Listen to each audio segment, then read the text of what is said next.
బాలబడి యూనివర్సిటీ మంచి భవిష్యత్తు కోసం తెలుగు విద్యార్థులు ఇష్టపడే యూనివర్సిటీ. కాల్ 9059052378 9059052379. అందరికీ నమస్కారం. నేను Swaroopa Potlapalli. Welcome to trending topic.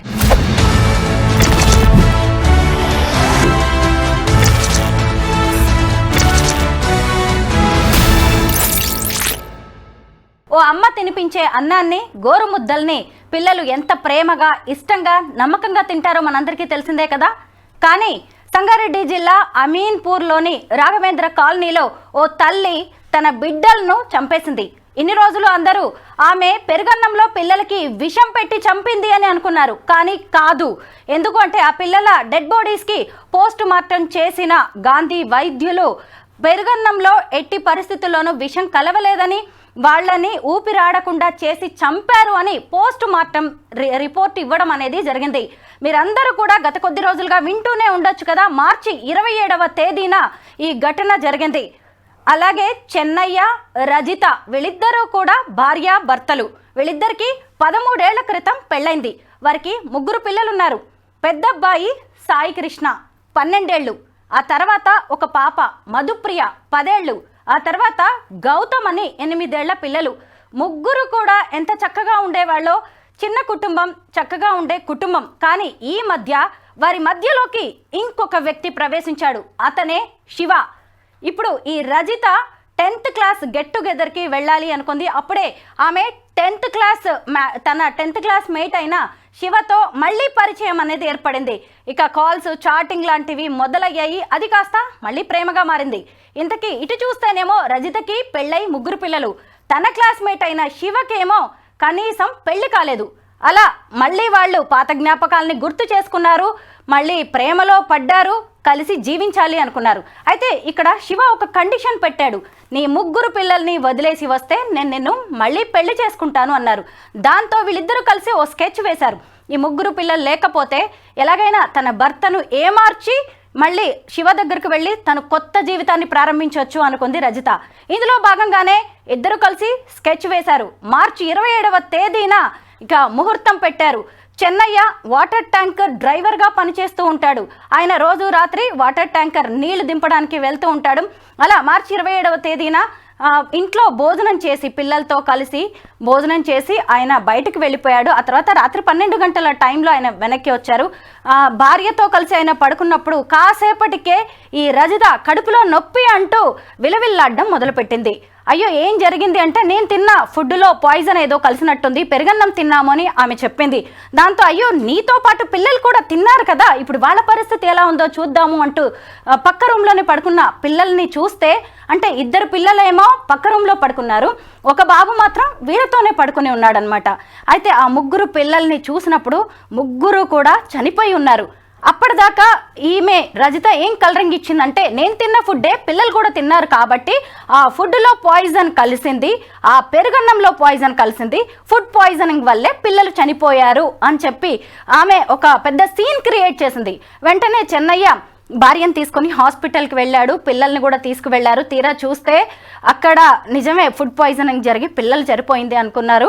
అయితే వీళ్ళు పోలీసులకు కంప్లైంట్ చేయడం, పోలీసులు రావడం, దీని మీద ఒక ఇన్వెస్టిగేషన్ అనేది మొదలైంది. నిజంగానే ఫుడ్ పాయిజనింగ్ జరిగిందా అని ఇన్వెస్టిగేషన్ మొదలుపెట్టారు. పిల్లల పోస్ట్ మార్టం రిపోర్టు చూస్తే అందులో ఊపిరాడకుండా చేసి చంపారు అని తేలింది. అంటే ఏంటి అంటే, ఇంట్లో ఉన్నది ఎవరు? రజిత.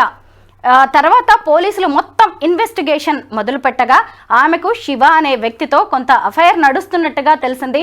ఆమెను అదుపులోకి తీసుకొని ప్రశ్నించగా ఆ రోజు రాత్రి ఏం జరిగిందో ఆమె నోటితోనే పోలీసులు చెప్పించారు. ముఖ్యంగా ఆ రోజు రాత్రి అలా వాటర్ ట్యాంకర్ పని మీద చెన్నయ్య వెళ్ళగానే నిద్రపోతున్న 3 పిల్లల్ని కూడా టవల్తో ఊపిరాడకుండా చేసి రజిత చంపేసింది. పైగా వాళ్ళు నిద్రపోతున్నట్టుగా భర్త వచ్చేసరికి మొత్తం అక్కడ సీన్ క్రియేట్ చేసి పెట్టింది. ఇదంతా కూడా ఆమె ఎవరి కోసం చేసిందో తెలుసా? ప్రియుడితో కలిసి బతకడానికి. అసలు ఆమె చేసింది ఏమైనా చిన్న నేరమా? పోలీసులు ఇది మొత్తం సాక్ష్యాధారాలతో అన్ని సేకరించి ఇటువైపు చూసినప్పుడు ఈ రజితను, అలాగే ఆమె ప్రియుడైన శివని కూడా అదుపులోకి తీసుకున్నారు. పోలీస్ స్టేషన్కి ఆమెను తీసుకురావడం అనే విజువల్స్ కూడా ఈ మధ్య బాగా వైరల్ అయ్యాయి. అయితే ఆ తర్వాత ఈ ఇన్సిడెంట్ మీద ఆమె భర్త చెన్నయ్య మాట్లాడడం అనేది జరిగింది. వీళ్ళిద్దరికి మధ్య దాదాపు 20 ఏళ్ల వయసు గ్యాప్ ఉన్నట్టుగా కనిపిస్తోంది. ఆమె భర్త అయితే దీని మీద చాలా సీరియస్ అవుతున్నారు. ఇలాంటి భార్య, ఇలాంటి ఆడది బతకూడదు, ఆమెను చంపేయాల్సిందే, చనిపోయిన నా పిల్లలకు బతికున్న నాకు న్యాయం జరగాల్సిందే, మీరందరూ నాతో ఉండాలి అంటూ ఆయన చెబుతున్నారు. ప్రస్తుతం నాతో పాటు సీనియర్ అడ్వకేట్ సాయి కృష్ణ ఆజాద్ గారు ఉన్నారు. ఈ కేసు ఇక ముందు ఎలా బయటకు వెళ్తుంది, అలాగే దీని మీద ఇన్వెస్టిగేషన్ అనేది ఎలా జరగబోతోంది, కోర్టు ఎలాంటి తీర్పు ఇచ్చే అవకాశం ఉంది, వీటన్నిటి మీద కూడా ఆయన్ని అడిగి తెలుసుకుందాం. నమస్తే సాయి కృష్ణ గారు. నమస్తే అమ్మా. ముందుగా మనం చెన్నై గారితో మాట్లాడదాం. ఎందుకంటే నేను కాసేపటి క్రితం కూడా ఆయనతో మాట్లాడాను. ఆయన చాలా ఆవేదనలో ఉన్నారు. మీలాంటి అడ్వకేట్స్ ఆయనకి సపోర్ట్ చేయాల్సిన అవసరం కూడా ఉంది. 3 పిల్లల్ని చంపి ఇప్పుడు పోలీస్ స్టేషన్ పాలైన రజిత భర్త చెన్నై గారికి నేను కాల్ చేస్తున్నాను. చెన్నై గారు నమస్తే అండి. నమస్తే మేడం, చెప్పండి. నేను చెప్పాను కదా, లాయర్ గారు కూడా ఇక్కడ ఉన్నారు. ఆయన పేరు సాయి కృష్ణ ఆజాద్ గారు. Good morning sir. నమస్తే. నమస్తే అండి చెన్నయ్య గారు. ఇది చాలా విషాదకరమైన బాధ. సో మీరు ధైర్యంగా ఉండండి, మీ వెనక మేము ఉన్నాము. ఖచ్చితంగా మీకు న్యాయం చేసే విధంగా మనం పోరాడదాము. ఓకేనండి. ముందు చట్టం తన పని తాను చేసుకొనివ్వండి. ఆ లీగల్ అంశాల పట్ల దాని గురించి మేడం మాట్లాడతారు సార్. చెన్నై గారు, ఆ రోజు రాత్రి ఏం జరిగింది ఒకసారి మీరు చెప్పండి. ఉదయం వెళ్ళి సాయంకాలం తిరిగి వచ్చాను. 9 గంటల టైంలో. ఆ టైంలో అన్నం తిని ఒక ట్రిప్ చందనగర్ ఉండేది. ఆ చందనగర్ ట్రిప్కి వెళ్దామని అక్కడనే ఉన్నా. అన్నం తిని పోయిన, బయటికి వెళ్ళిన తర్వాత చందనగర్ పోయి కాల్ చేసి వచ్చాను. ట్యాంకర్ కాల్ చేసి వచ్చిన తర్వాత డోర్ వచ్చిన 11-22 నిమిషాలు అయిన ఉన్నది. ఆ టైంలో డోర్ కొట్టే మా భార్య డోర్ తీసింది. నేను ఇంట్లోకి వెళ్ళాను. నేను పండుకుంటా అంటే పండుకోరా, నేను పండుకుంటా అని పండుకున్నాం. పండుకున్న తర్వాత 2-2:30 ప్రాంతంలో మా భార్య గొంతుబాయ్ అని అన్నది. చెప్పండి. నేను లేచి మా భార్యను చూస్తే గొంతు పోతుంది అని చెప్తున్నది. గొంతు ఏమైందా చెప్పితే అని నేను పక్కన వాళ్ళ నీళ్ళని పిలిచాను. గేటు తీసుకొని పోయి పిలిస్తే వాళ్ళు జర లేట్ గా లేచారు. నా కొడుకును పోయి సాయికృష్ణను పోయి మా అబ్బాయిని పోయి సాయికృష్ణ మీ అమ్మ ఎక్కడ చేస్తుంది అని చెప్తే ఆ లోపే మా పిల్లలు చనిపోయి ఉన్నారు సార్. మేడం, అయ్యో, ఆ లోపలనే చనిపోయి ఉన్నారు. బిగ్గర అయిపోయారు. కూలర్ గాలికి కూలర్ గాలికి బిగ్గర అయిపోయింది. అంత చక్కగా ఉన్న పిల్లలు అలా చనిపోయారు అనేసరికి మీకు ఎలాంటి అనుమానం రాలేదా అండి? మేడం, ఈమె వాళ్ళు అందరు ఏదో తీసుకున్నారు, ప్రయత్నం తీసుకున్నా, ఏం తీసుకున్నదో ఇప్పుడు నా మీదకి వస్తుంది కదా మేడం. ఈమెను బతికియండి అని నేను అరిశాను సార్. మేడం, పక్కన వాళ్ళు అందరు వచ్చి కారులో తీసుకుపోయి ఆడ హాస్పిటల్లో అడ్మిట్ చేశాను ఖమ్మం దగ్గర. మరి ఇప్పుడు మీకు ఆవిడికి పెళ్ళయి 13 ఏళ్ళు కదా, గతంలో ఆమె ప్రవర్తన ఎలా ఉండేది? బాగా ఉండేది మేడం. గెట్ టుగెదర్ పార్టీ అని పెట్టుకున్నారు. ఎప్పుడు పెట్టుకున్నారో ఆ పార్టీ పెట్టినప్పటి నుంచి రజిత మాటలు వేరే మాట్లాడుతుంది మేడం. పిల్లలను కొడుతుండేది అప్పుడప్పుడు. ఎన్ని రోజులుగా జరుగుతోందండి ఇదంతా?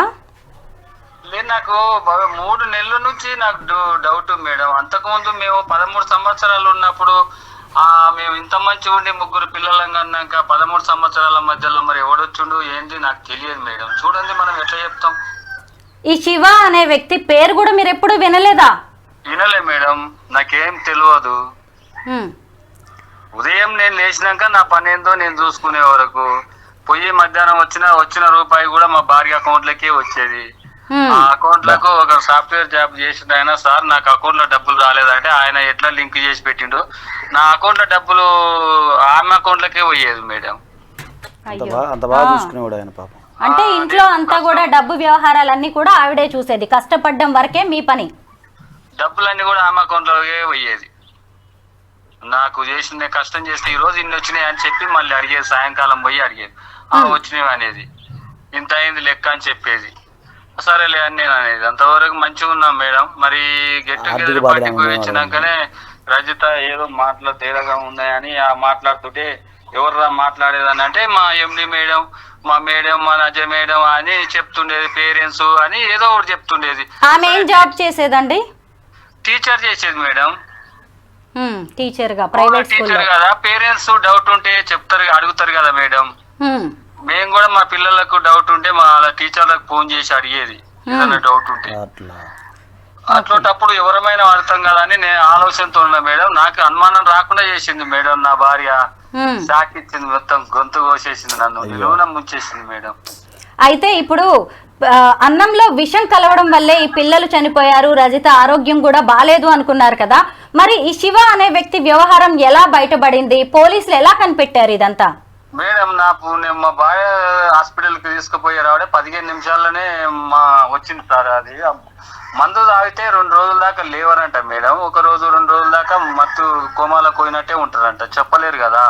15 నిమిషాల తర్వాత అప్పటికే నన్ను పోలీసు వాళ్ళు తీసుకెళ్లారు. అడిగాను నేను, ఈమె సవ బతుకులు ఉంది, ఎట్లుందబ్బా అని మేడం అడిగాను. సార్ నేను ఎంత ఖర్చు అయినా సరే బతికియండి అని చెప్పాను హాస్పిటల్ వాళ్ళకు. వాళ్ళు చేశారు, అలా ప్రయత్నం వాళ్ళు చేశారు, ఆమె బతికింది. ఆ బతికినందుకే నాకు శిక్ష పడలే మేడం. నేను చేయలేదు తప్పు, ఆ తప్పు నా భార్యనే చేసింది, ఆమెనే చేసింది. ఆమె ఏం చేసింది, ఎట్లా చేసింది కూడా నాకు తెలియదు. చూడండి నేను ఎంత చెప్పాలి మేడం. పిల్లలు ముగ్గురిని ఎందుకు చంపాల్సి వచ్చిందండి? ముగ్గురిని ఎందుకు చంపాలంటే ఆమెకు తెలియాలి మేడం. నాకు ఎట్లా తెలుస్తుంది? నాకు తెలిస్తే నేను ఇంతవరకు నా పిల్లల్ని నేను బతికించుకోలేకపోయినా. నిజమే, కరెక్టే. ఇప్పుడు ఇంతకీ ఆస్తి కోసమే ఇదంతా చేసిందంటారా? ఆస్తి ఎంత ఉందండి మీకు? నాకు 4 ఎకరాలు భూమి ఉంది, 2 ప్లాట్లు ఉన్నాయి, ట్రాక్టర్ ఉన్నది, ఇల్లు ఉంది, అన్ని ఉన్నాయి అమ్మ నాకు. అబ్బా, ఆర్థికంగా అన్ని విధాలుగా చక్కటి కుటుంబం అండి. అటు ఆమె ఉద్యోగం చేస్తుంది, మీరు చక్కగా వాటర్ ట్యాంక్ పని చేస్తున్నారు. 6,000 జీతం 7,000 జీతం మేడం ఆమెది. ఏం చదువుకుందండి ఆవిడ? ఇంట్లో ఉండలేకపోతున్నా అని పోయి ఆమె 6,000 7,000 జీతం, ఆ జీతం తెచ్చినా నాకేం ఇవ్వపోయేది. నేను రోజుకో 3,000 4,000 సంపాదన సంపాదించుకునేది ట్యాంకర్ మీద. నేను ఉన్నది చెప్తున్నా. నేను కొన్న ఆస్తులు ఆమె పేరు మీద చేపిస్తే నా పరిస్థితికి గతికి తెచ్చింది మేడం. చెప్పండి, మీరే న్యాయం చేయాలి. నేనే కొనిచ్చిన ఆస్తులు ఈమెకు. నాకు 2వ మ్యారేజ్ మేడం, నాది ఉన్నది చెప్పాలా కుల్లా. నేను ఫస్ట్ మ్యారేజ్ మా భార్య డెలివరీ కాక చనిపోయింది. అయ్యో. ఈ అమ్మాయిని చేసుకున్న తర్వాత ఈ అమ్మాయిని ఇయ్యాలంటే నీకు ఆస్తి పెట్టాలన్నారు. ఆస్తి పెట్టాను 2 ఎకరాల. 2 ఎకరాలు పెట్టినాక 2 ప్లాట్లు కొని పెట్టాను మేడం. ఆమె పేరు మీదనే పెట్టాను. నాకు వద్దులే, ఉన్న కాడికి చాలు, ఓ బండి ఉంది, నాకు 2 ఎకరాలు ఉంది అని ఆమె పేరు మీద 2 ఉన్నాయి, నా పేరు మీద ఉన్నాయి కదా అని పెట్టాను మేడం. నాది తప్పా మేడం? తప్పేం లేదండి. పిల్లలు ఉన్నారు, 3 పిల్లలు ఉన్నారు. నాకున్న ఆమెకి పిల్లలకే పోతుంది, భార్యకున్న పిల్లలకే పోతా అనుకున్నాను. నా భార్య ఇట్లోటి చేతాలు చేస్తాను నేను ఊహించుకోలేకపోయినా మేడం. నేను కరెక్ట్, ఎవరు ఊహించరండి, నిజమే. పిల్లల్ని ఎలా చూసుకునేది తను? పిల్లలను కూడా మంచిగా చూసుకునే మేడం. చిన్నప్పటి నుంచి మంచిగా చేసి ఈ గెట్ టుగెదర్ పార్టీ ఎప్పుడు పోయిందో ఆ పార్టీ నుంచి వచ్చినాక పిల్లలను కసరించుకుంటూ వైర్ ఏది ఛార్జింగ్ వైర్ ఉంటే ఛార్జింగ్ వైర్ తోని కొట్టేది. పిల్లలు చెప్పుకొని నాకు ఏడ్చేది. అప్పుడు చెప్తే అరే గట్ల కొట్టకురా పిల్లలని వాళ్ళ అమ్మ నాయనకి చెప్పి కూడా మందగిచ్చాను. ఎందుకు కొడతావు, ఈ చెప్తే ఇంటలేరు, బయట ఆడుతురు అని. ఆడుకునే టైంలో ఆడుకుంటారు కదా మేడం. అవును. వాళ్ళని బయటికి వెళ్ళనీయకుండా కొడుతుండేది ఒక్కొక్కసారి. ఓసారి ఏమో మంచిగా చూసుకునేది, బాగా చూసుకునేది. అవును, అట్లా చేసింది మేడం. నాది ఏమన్నా తప్పుందా మేడం? అయ్యో ఏం లేదండి, మీరెంత మంచి భర్త, మీరెంత మంచి తండ్రి అనేది అర్థమవుతుంది. 8 సంవత్సరాలు 49 48 సంవత్సరాలు ఉన్నా నేను వాస్తవం కాడికి చెప్పాలంటే ఇప్పటి వరకు మందు తాగలే. చెప్పండి మేడం, నాదేమన్నా తప్పుందా? లేదండి, లేదు. ఆ ఆస్తులు చేయడం తప్ప? నా భార్యకి చేసి, నా భార్య దాన్ని చేశాను. నా గుండె కోసి దానికి ఇచ్చాను మేడం. గుండె కోత మిగిలిచ్చింది. నిజమేనండి. అసలు ఆ పిల్లలు ఎంత అల్లాడిపోయి ఉంటారు కదా మేడం. ఆ పిల్లల చంపబుద్ధి అవుతుందా? ఎలా అవుతుందండి? 9 మాసాలు మోసి కన్న తల్లి కదా పిల్లల్ని అంత 12 ఏళ్ళు 10 ఏళ్ళు 8 ఏళ్ళు పెంచిన తల్లి. ఎంత బాధాకరం అలాంటి వాళ్ళకి. అసలు వింటుంటే నెల రోజులలో వాళ్ళిద్దరిని ఎన్కౌంటర్ చేయాలి మేడం. ఇట్లోటోళ్ళు మళ్ళీ భూమి మీద ఉంటే ఇంకోటి తప్పు చేస్తారు మేడం. మీరు ఏమన్నానండి, నాకు న్యాయం చేస్తారని నేను మీకు మీడియా వాళ్ళకి దండం పెట్టి చెప్తున్నా. మీ కాళ్ళైనా మొక్క అంటే మొక్తా గానీ నా పిల్లలకు అన్యాయం జరిగింది, నాకు అన్యాయం జరిగింది, న్యాయం చేయండి మాకు. నిజమేనండి, మీకు ఈ రోజు జరిగిన అన్యాయం, ఆ బిడ్డలకి జరిగిన అన్యాయం గురించి తెలుసుకునే ఈరోజు సీనియర్ అడ్వకేట్ లాయర్ గారు సాయి కృష్ణ గారు వచ్చారు మాట్లాడడానికి. మీలాంటి వాళ్ళకి ఖచ్చితంగా ఆయన సాయంగా ఉంటారు. మీరు లైన్ లో ఉండి కూడా ఆయన మాటల్ని వినొచ్చు. నేను కాసేపు ఆయనతో ఇక ఈ కేసు లీగల్ గా ఎలాంటి టర్న్ తీసుకోబోతుందో తెలుసుకుంటాను. మీరు లైన్ లో ఉండండి. చెన్నై గారు, ఆజాద్ గారు విన్నారు కదా, చెన్నై గారు ఎంత ఆవేదనలో ఉన్నారో. వాళ్ళిద్దరిని ఎన్కౌంటర్ చేయాలని ఆయన డిమాండ్ చేస్తున్నారు. ఈ కేసు విషయంలో వాళ్ళకి ఎలాంటి శిక్ష పడే అవకాశం ఉంది? నేను అనుకుంటా ఇలాంటి సేమ్ సిచ్యువేషన్ తమిళనాడులో జరిగిందండి సేమ్ సిచ్యువేషన్. ఆమె కూడా ఇట్లా లవర్ని వెళ్ళి చేయటం, తర్వాత ఇద్దరు పిల్లలు ఆ అమ్మాయికి. సో ఆ ఇద్దరు పిల్లల్ని చంపేసి భర్తను వదిలిపెట్టి భర్తను కూడా చంపాలని ప్లాన్ చేసింది. ఆ రోజు లక్కీగా భర్త ఫోన్ చేస్తే ఆయనకి ఆఫీసులో వర్క్ ఉందని చెప్పేసి అతను రాలేకపోయాడు. అతను చంపేసి వెళ్ళిపోదామని ఆలోచనలో ఉన్నారు. సరే అతను ఎంతసేపటికి రాకపోయేసరికి ఆమె వెళ్ళిపోయింది. పొద్దున చూసేసరికి ఫ్యాన్లు అన్నీ తిరుగుతున్నాయి, లైట్లు అన్నీ తిరుగుతూ ఉన్నాయి. ఏంటి అని చెప్పి అతను తలుపు బద్దలు కొట్టుకుని లోపలికి వెళ్తే ఇద్దరు పిల్లలు చనిపోయి ఉన్నారు. సో ఆ విషయంలో ఆమెకి క్యాపిటల్ పనిష్మెంట్ పడింది, ఉరిశిక్ష పడింది. ఉరిశిక్ష పడింది, తర్వాత లవర్కి లైఫ్ పడింది అనమాట. సో నాకు తెలిసి నేను ఇది చూసిన తర్వాత నాకు రెఫరెన్స్ చేస్తే ఆ కేసు బయటపడింది. ఇప్పుడు ఈ కేసులో కూడా శివ రజిత ఇద్దరికి శిక్ష పడే అవకాశం ఉంది కదా? ఖచ్చితంగా ఉందండి. ఎందుకంటే ఇక్కడ చిన్నపిల్లలను చంపడం అనేది పోక్సో యాక్ట్ కింద కూడా వస్తుంది. అదొకసారి మనం చూసుకోవాలి. తర్వాత ఉద్దేశపూర్వకంగా చంపటం విత్ ఇంటెన్షన్, ఒక దురుద్దేశపూర్వకంగా చంపాలన్న ఉద్దేశంతో దీన్ని కల్పబుల్ హోమ్సైడ్ అంటారు మన లీగల్ భాషలో. చంపాలని ప్లానింగ్తో ముందు నుంచే ప్లాన్ చేసుకుని ఎలా చంపాలి ఏంటి ఇవన్నీ ప్లాన్ చేసి ఆమె చంపేసిన తర్వాత మళ్ళీ యాక్టింగ్ చేయటం ఇవన్నీ కూడా ఏంటంటే ఆమెకు తెలిసే చేసింది ఇవన్నీ ఉద్దేశపూర్వకంగా. ప్లస్ అతను ఎవరైతే శివ అన్న అతను ఎవరైతే ఉన్నారో అతని ప్రోత్సాహంతో ప్రోదాలభంతో చేసింది. ఖచ్చితంగా ఏంటంటే ఆమెకు క్యాపిటల్ పనిష్మెంట్ ఇందులో ఖచ్చితంగా పడుతుందండి. కాకపోతే మన ప్రాసిక్యూషన్ వారికి ఎవరైతే ఇన్వెస్టిగేషన్ ఆఫీసర్స్ ఎవరైతే ఉంటారో వారికి మనం ఖచ్చితంగా సపోర్ట్ చేయాలి. జాగ్రత్తగా వాళ్ళకి ఎవిడెన్స్ అంతా మనం చూడాలి, దగ్గర నుండి చూసుకొని చేస్తే ఖచ్చితంగా ఆమెకి నాకు తెలిసి నేను చూసిన దాన్ని బట్టి చూస్తే ఆ కేసుని తమిళనాడు కేసుని రెఫరెన్స్ చేసుకుని చూసినట్లయితే క్యాపిటల్ పనిష్మెంట్ ఉరిశిక్ష పడే అవకాశం ఉంటుందండి. ప్లస్ ఇంకేంటంటే చిన్నపిల్లలు కాబట్టి పోక్సో యాక్ట్ కాబట్టి దీనికి సపరేట్గా సంబంధించిన వేరే కోర్టు ఉంటుంది అనమాట, పోక్సో సంబంధించిన విచారించేది బాలాలకు సంబంధించింది. సో అది కూడా తొందరగా అయిపోయే అవకాశం ఉంటుంది. మిగతా కేసుల్లాగా కాకుండా తొందరగా మనకి 6 months 8 months 1 yearలో ఇది ఇన్వెస్టిగేషన్ అంతా కంప్లీట్ అయిపోయి తొందరగా కేసు క్లోజ్ అయ్యే అవకాశం ఉంది. ఆ సందర్భంలో నేను ఆయనకి చెన్నై గారికి ఎలాంటి న్యాయ సహాయం అయినా సరే నేను ఖచ్చితంగా అందిస్తాను. దాని ద్వారా ప్రాసిక్యూషన్ వరకు మనం సపోర్ట్ చేద్దాము. అలాగే ఇంకేదైనా అవసరమైతే ఆయనకి ఇంకేదైనా ఇన్వెస్టిగేషన్లో ఏదైనా డౌట్లు ఏమైనా ఉన్నా కూడా నా వంతు కర్తవ్యంగా నేను అందిస్తాను. ఎందుకంటే అసలు గుండె తరుక్కుపోతుందండి. ఎంత ఘోరం, ఎంత యాక్టింగ్ చేయటం, అసలు చంపేటప్పుడు ఎట్లా అనిపిస్తుందండి, చన్ని పెంచి వేసేటప్పుడు వాళ్ళకి ఊపిరాడకుండా చేయటం కొంచెం కూడా ఆలోచన లేదండి. లాయర్ గారు చూడండి అసలు ఎంత ప్లాన్ వేసిందో. భర్త అలా వెళ్ళాడు, ఆ తర్వాత పిల్లలు పడుకున్నారు, వాళ్ళని ఊపిరాడకుండా చేసి చంపడం, ఆ తర్వాత ఆమెకు కూడా హెల్త్ బాగాలేనట్టుగా విషం కలిసినట్టుగా. అంటే భర్తనే కాదు పోలీసుల్ని, కోర్టుల్ని, చట్టాలని అన్నిటిని కూడా ఫూల్స్ చేయాలనుకుంది. అంత అమాయకంగా ఉన్నారు జనం అని ఆమె అతి తెలివిగా ఆలోచించింది. చంపేటప్పుడు ఆ పిల్లలు అల్లాడుతుంటే కాళ్ళు చేతులు పెరుగులాడుతుంటే ఎంత తల్లి హృదయం ఉంటుందండి, ఎంత తల్లి హృదయం ఉంటుందండి. ఒక చిన్న పిల్లోడి కంట్లో నలకబడితేనే మనం విలవల్లాడిపోతాం, వాడికి దగ్గు జలుబు నైట్ అంటే మనం అల్లాడిపోతామే. అలాంటి పరిస్థితుల్లో ఆమె అలా అంటే అసలు ఎలా అనిపించింది అది అంటే ఆ రకమైన పైశాచికత్వము. ఆ కథ నాకు తెలిసి ఈమెకి ఇతను చెప్పిందని బట్టి చూస్తే బాగా చూసుకుంది పిల్లలు అంటున్నాడు. ఈ 3 నెలలే మార్పు వచ్చింది అంటే మెయిన్ ఆ శివ అన్న అతనే బాగా ఆమెకి ఇంజెక్ట్ చేస్తున్నాడు అని నా డౌట్. రోజు వద్దు వదిలించుకో మనం వచ్చేసే నువ్వు వచ్చాయని చెప్పి అతను ఆమెను ఒక ట్రాన్స్లోకి తీసుకెళ్లాడేమో అనిపిస్తుంది నాకు. ఖచ్చితంగా అతను కనుక ఇన్వెస్టిగేషన్ గట్టిగా చేస్తే మొత్తం బయటకు వస్తుంది ఇంకా. ఎందుకంటే అతను చెప్తున్నారు కదా ఆయన చెన్నై గారు, ఎందుకంటే మాట్లాడేటప్పుడు ఏదో టీచర్స్ అనో లేదా ఇంకేదో వంక పెట్టుకుని మాట్లాడుతూ ఉంది. అతను ప్రతిదీ అప్డేట్ చేసుకుంటా ప్రతిదీ కూడా అతను ట్రాన్స్ చేస్తున్నాడు. ఆమెను ఒక ట్రాన్స్లో తీసుకెళ్ళిపోతాడు, ఒక ఊహాజనితమైన లోకాలకు తీసుకెళ్ళిపోతున్నాడు. నువ్వు 2వ వివాహం చేసుకున్నావు, 2వ ఆయన్ని పెళ్లి చేసుకున్నావు, నన్ను చేసుకుని ఇట్లా ఉండేదేమో ఒక రకమైన ట్రాన్స్లోకి తీసుకెళ్లేసరికి ఆమె నిజంగానే ఆ ఊహాలోహానికి వెళ్ళిపోయి పిల్లలు నా పేగు బంధం అనే ఆలోచన మర్చిపోయిందేమో అని నేను అనుకుంటున్నాను. నేను సైకలాజికల్గా గమనించింది అయితే అది. సార్ పోలీసు వాళ్ళు గట్టిగా త్వరగా ఇన్వెస్టిగేషన్ చేస్తే మొత్తం నిజాలన్నీ బయటకు వస్తాయండి. దీనికి సంబంధించి ఆయనకి ఎలాంటి న్యాయ సహాయం అయినా సరే మనం ఖచ్చితంగా సపోర్ట్ చేయాలి. సాయి కృష్ణ గారు, అసలు చెన్నయ్య గారు తన భార్యను ఎంత నమ్మారో, ఎంత ఇష్టపడ్డారో, ఎంత ఇంపార్టెన్స్ ఇచ్చారో ఆయన మాటల్లోనే మనం విన్నాము. పొలం పెట్టారు, అసలు ఆయనకు వచ్చే డబ్బంతా కూడా ఆమె అకౌంట్ లోనే పడుతుందంట. ఆమె ఏది చెప్తే అది నమ్మారు ఆయన. పైగా ఇప్పుడు పిల్లల్ని ముగ్గురిని ఆ తల్లి చంపేసిందంటే మనకే అసలు గుండె తరుక్కుపోతుంది. చెన్నయ్య గారి పరిస్థితి ఎలా ఉండదు? అసలు ఇంకొక విషయం చెప్పాలి మేడం, ఈ 1 month నుంచి నాకు బాధ అనిపిస్తుంది. ఒక అతనేమో 2 పిల్లల్ని బకెట్ లో ముంచి చంపేసి చెప్పాడు కాకినాడలో, ఇంకొక అతనేమో నదిలో కాలువలో పిల్లని పడేశాడు. ఈ చిన్నపిల్లల్ని చంపే ఘటనలు చూస్తూ ఉంటే గుండె తరక్కుపోతుంది మేడం. చాలా అసలు ఏడుపు కూడా వచ్చేస్తుంది నాకైతే, నిజంగా చెప్తున్నాను. చాలా బాధపడుతున్నాను. వాళ్ళు ఏం చేశారు, ముక్కు పచ్చలాని చిన్నపిల్లలు, వాళ్ళకి పాపం పుణ్యం తెలియదు, ఇవన్నీ ఏం తెలుసండి అందులో 9 మాసాలు మోసి మీరు కని వాళ్ళకి ఎంత బాధపడతామండి పిల్లల్ని పెంచాలంటే సాయి కృష్ణ గారు, మనం చెన్నై గారి గురించి కూడా మాట్లాడుకోవాలి. ఆడవాళ్ళ గురించి మనం సాధారణంగా మాట్లాడుకుంటాం కదా, విధి వంచితలు అని. ఇప్పుడు ఆయన చూడండి, మొదటి భార్య డెలివరీలో చనిపోయింది, సరే అని రెండో అమ్మాయిని చేసుకున్నాడు. ఆమె చూడండి, ఎవరన్నా ఊహించే దారుణాలు అసలు ఇవన్నీ.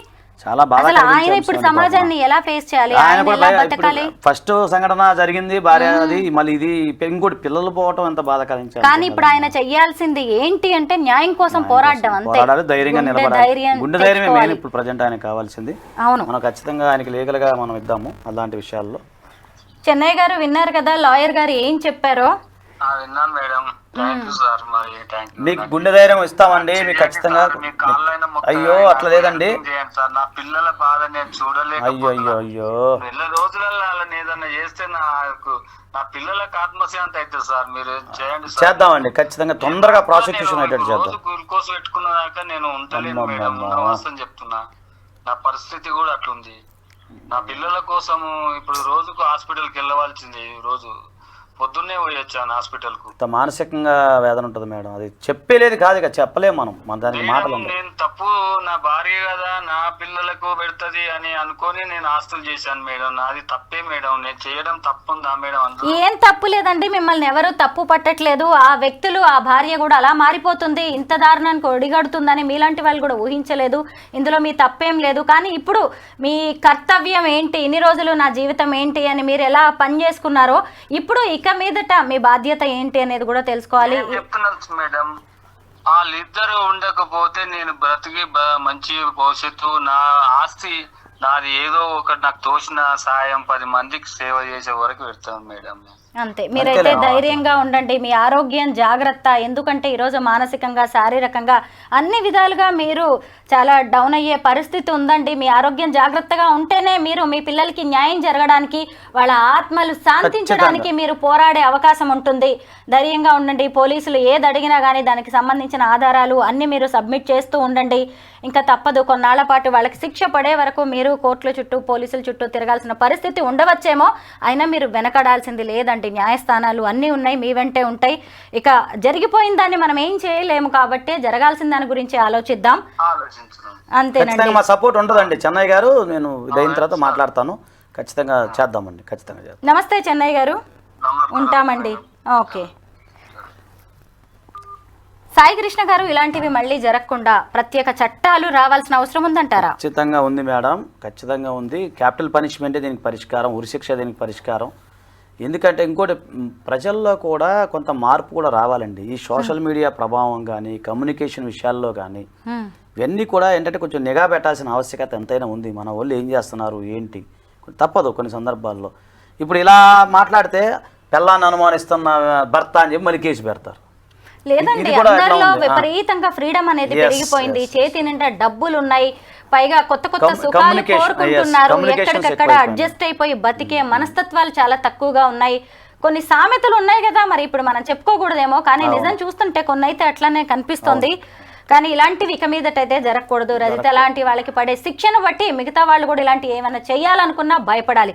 Thank you so much Azad గారు.